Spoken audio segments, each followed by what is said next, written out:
Super Street, the game. Welcome back to the channel, fellas. Once again, sincerest apologies for my voice. As I mentioned in the earlier video I dropped for the Crew 2 today, unfortunately I lost it whilst watching football yesterday.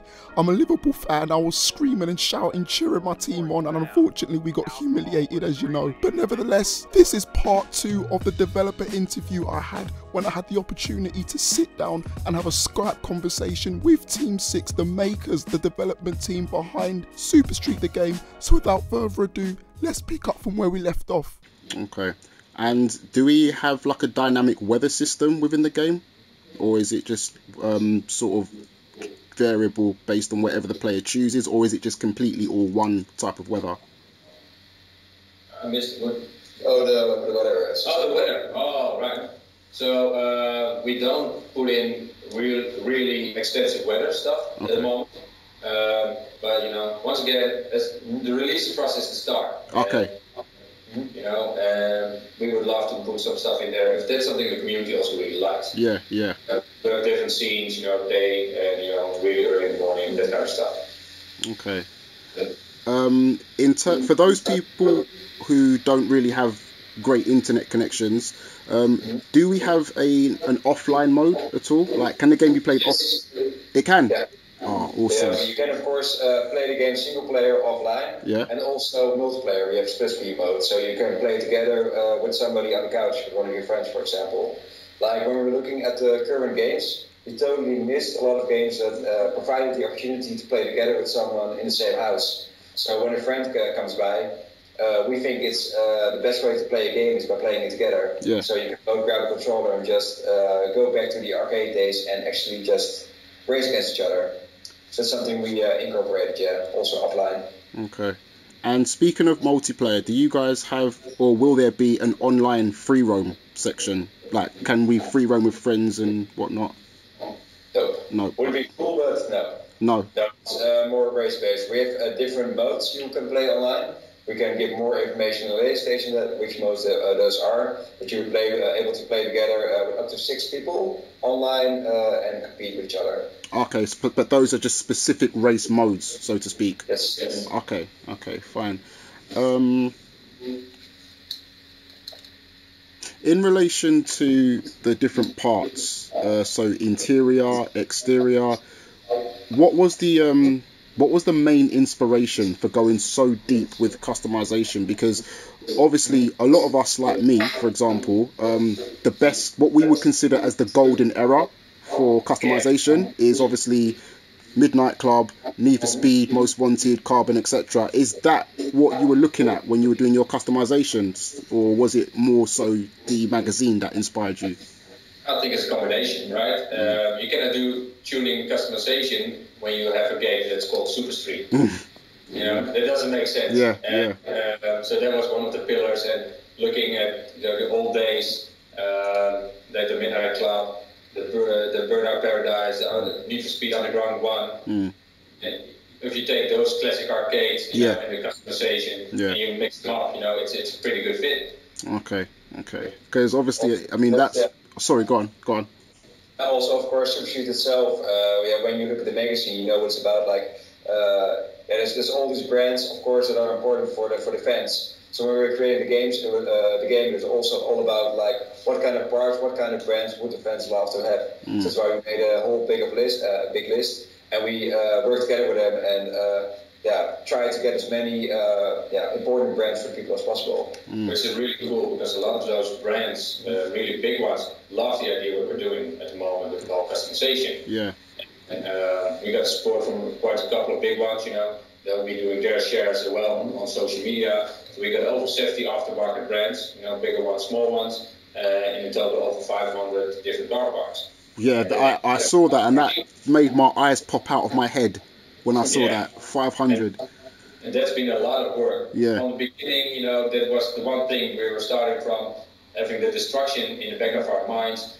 We recreated every single car part from scratch. Also with the idea that they need to be able to break off during the destruction. And, you know, those brands are really picky about the quality, and we send them out all of the models, you know, with also used in social media. And we've got a couple of replies like, yeah, can you send the 3D model in the game instead of a picture. Now this is the model. It looks so real. Oh wow. Yeah, Wow. compared to the photos they are taking. Yeah. And that's something we take a lot of pride in, that we recreated all those models from scratch to bring the best user experience. Of course, it takes a lot of time, so we're also discussing with those brands all the time, like how can we do it in the best way. Yeah. Of course, you want to make the parts as realistic as possible, but also you have to keep in mind it's a game. Yeah. Course, yeah. How long has the game been in development? From obviously when you announced it, which was it last year you announced Super Street the game? Yeah. Last year. Yeah. So up from that point, before that, how long had it been in development for? Development, kind of looks on, when you see the start of development. We've been in the talks with the guys over the Super Street for quite some time. Okay. I think the development has been a year and a half now. Okay. We started off slowly. Yeah. Right? So just checking, what's going to fit, which direction do we need to go, and then we amped up the development, and then after the launch in November, that's the moment it went crazy for us as a relatively small company, compared to the big guys, and that's when the moment we started attracting more people, and instead of going 100%, we started going 200%. Okay. Obviously, where this is your first game that you're going to be pushing out, I expect that obviously you want the launch to be as smooth as possible. For that reason, or for that purpose, is there going to be a beta and closed alphas as well before the game comes out? It's something we're totally looking into. I think it would also be cool to get some feedback from, of course, guys like yourself who are a big car enthusiast and play a lot of racing games. So something we're looking into, but it's something we can't promise as of now. Okay, that's fine. That's absolutely fine. In relation to the PC launch of the game, are we looking at a launch that actually comes out the exact same date as consoles, or will the PC one be pushed back for optimization reasons? No. Targeting to release everything at the same time. Okay. This is all coming off the top of my head, by the way. I haven't planned any of this. This is all off the top of my head. So it's cool. One of the biggest and most prominent scenes within the racing community, as you guys probably know, is drifting. Do you guys have anything in the game? Does drifting have a strong presence within Super Street the game, basically? Is it a relevant thing? Is it something that you guys are going to have as a really strong core mechanic? Or is it just going to be like something that's just like a small sort of side thought? Well, I have to be honest about that. At this point, it's more of a smaller thing in the game. Of course, you can drift when you go through corners and when you play the game. Yeah. But we're looking into doing a bit more with it. But it all depends on the community. If we hear a lot of people asking for it and wishing for it, we can look into it and give more priority to it. But it's something we're looking into. Okay. We think it will happen. Pardon? I think it will happen. I suspect the community will push it towards that way. I've got a suspicion they will, which is great. We can expect the same, yes. So, developing the physics basically for the car, it is more arcade, but it has a sim top on it, because we want to create that arcade feeling while still creating a physics that resembles more like real driving, right? Yeah. There's a lot of balancing in between that. So we definitely have the drifting capabilities now in the missions already, but something like a true drift package, I'm putting my money on it as well. Okay, that's awesome. When it comes to the racing games community, there are different types of YouTubers, as you've probably seen. There's those of us who just do gameplays. There are those of us who do more commentary based, like myself. And then you've got the artistic community. So obviously, if you look at games, again, to use Need for Speed as an example, they've got a whole batch of YouTubers who do cinematics and things like that. With Super Street the game, are those people going to have those tools to be creative and produce that type of content? So cinematic tools. In the game, you mean? Yeah, within the game itself. So will there be like cinematic tools, editors and things like that, rap editors, rap creators and vinyl and stuff like that? It's something we definitely love, but it takes a lot of work. Right. So we're not going to do it from the launch. Right, okay. We wanted to focus on the game experience itself. Yeah, definitely. It will be cool though. Okay. Okay, that makes sense. It's something we're looking into, but it's like making decisions because you can't do everything. So in the end, we have to see what people want the most, and then we can go for that. Yeah. I think that's definitely the right attitude, because I think if you were to do a vote or a public survey, the first two things people are going to want is physics to be good and customization. That's just my sort of suspicion based on what I read in my comment section and other comment sections. So from what it sounds like, it looks like those are two of the things among other things that you're really focusing on, and I think that's the right direction to go in, which is great. It's really, really good. I like that indeed. Next question, big question. Why have we not seen any proper footage? Why have we seen what? Why have we not seen any proper gameplay trailers thus far? Why has it been so long? We understand that, and that's something that came a lot up in all the feedback. Starting from the announcement in November last year, we had a certain plan for Super Street again. Then all of those feedback came.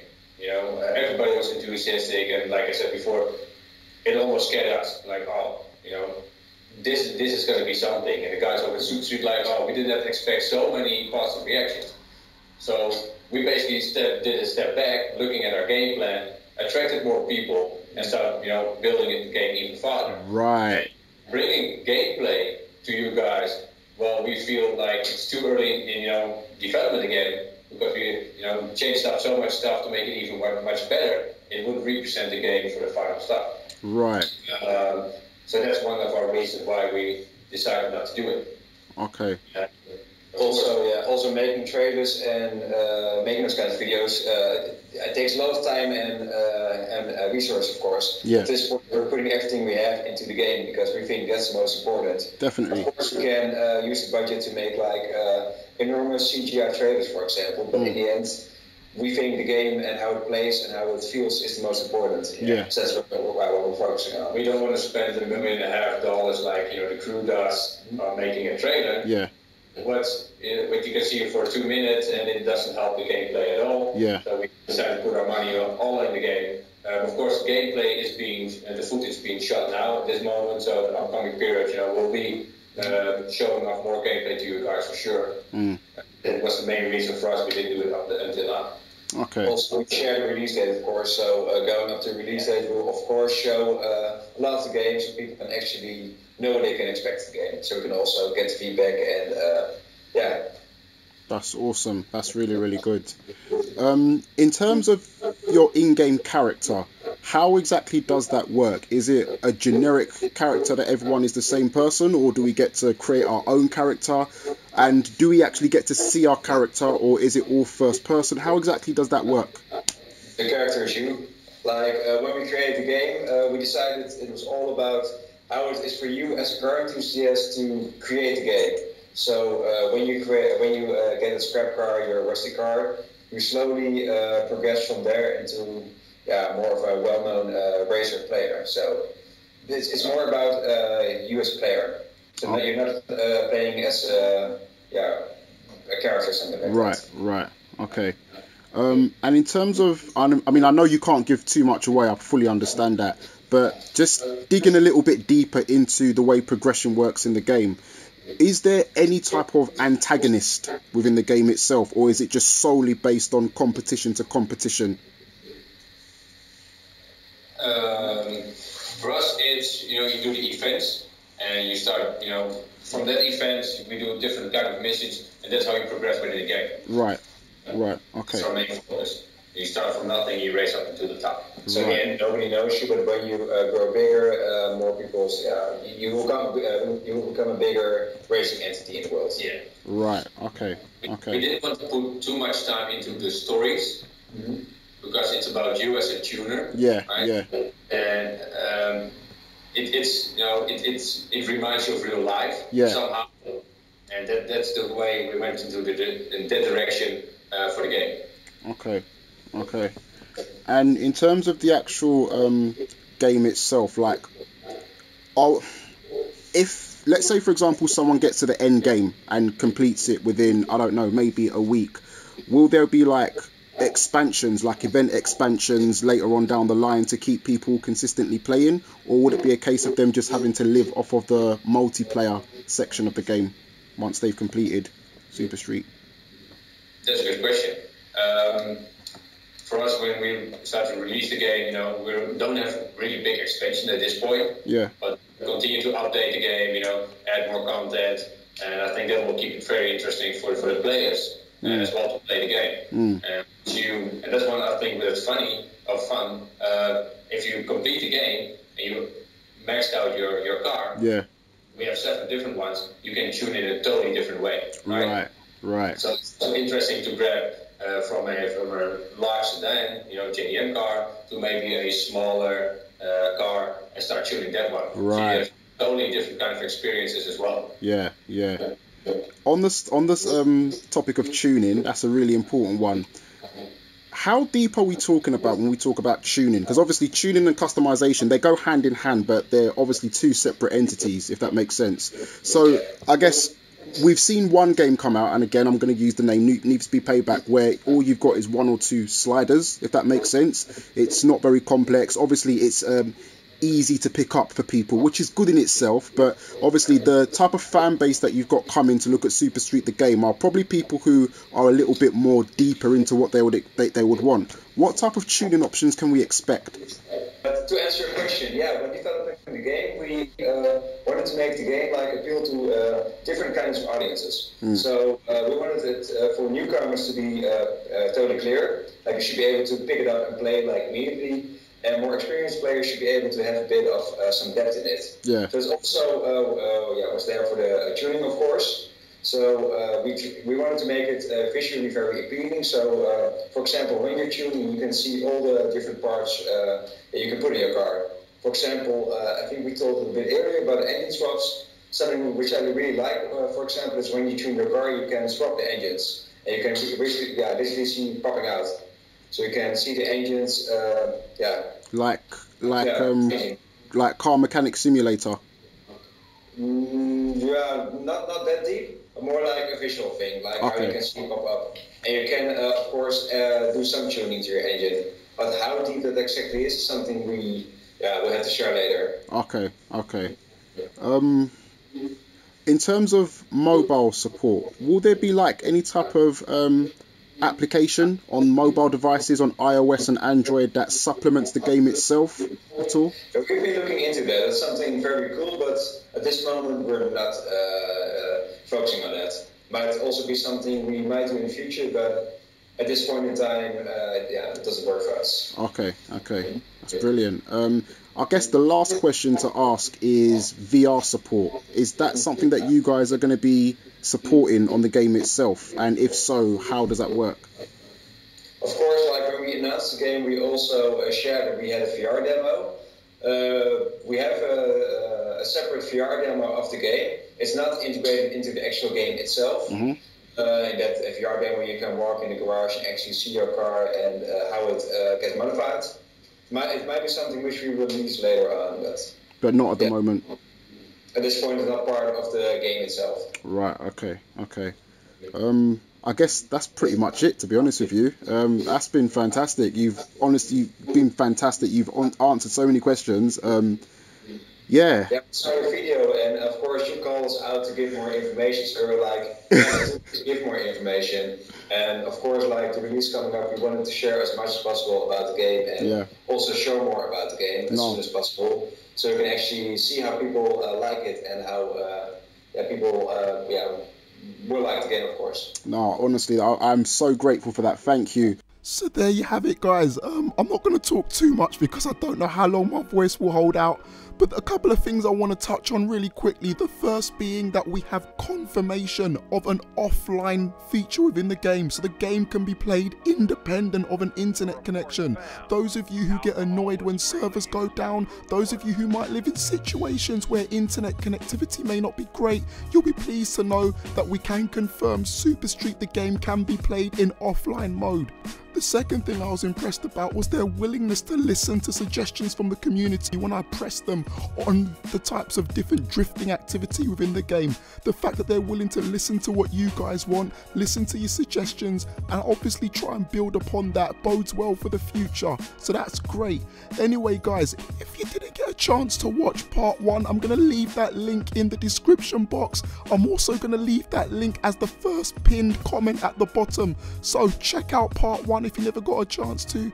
And in the meantime, I will see you probably in a few days or so when I've got my voice back. Take it easy. Peace.